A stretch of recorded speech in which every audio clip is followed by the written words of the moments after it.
Je le dis bien. Confiner ou ne pas déconfiner, telle est la question. Je suis fasciné de découvrir que nous avons autant d'experts pour y répondre sur toutes nos chaînes de télévision.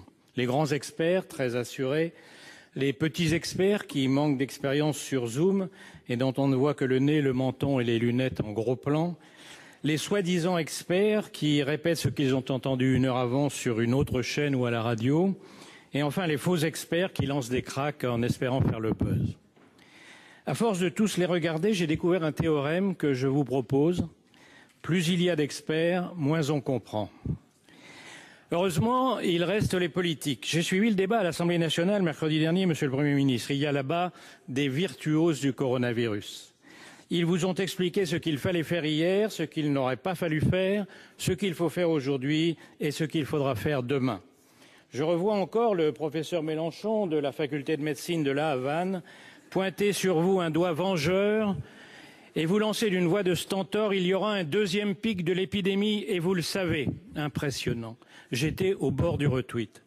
Devant tant de recommandations de spécialistes, je n'ose pas vous proposer les miennes, moi qui ne suis qu'un simple médecin épidémiologiste. Je voudrais juste me borner à quelques réflexions sur certaines idées qui me paraissent fausses.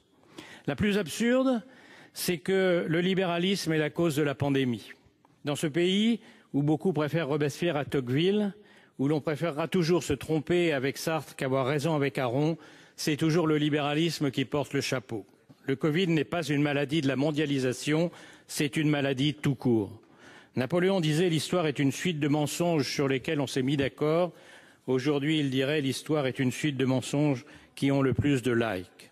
Il fallait trouver le responsable du complot. Au Moyen-Âge, c'était la colère divine, les sorcières ou les juifs. Aujourd'hui, c'est la mondialisation. La vérité est l'exact contraire. La grande nouveauté, c'est que c'est la science qui est aujourd'hui mondialisée. C'est jamais dans l'histoire on a donné une réponse aussi rapide à une nouvelle maladie. Le génome du virus séquencé en une semaine, les premiers tests produits un mois plus tard, les essais cliniques de traitements et de vaccins déjà par centaines.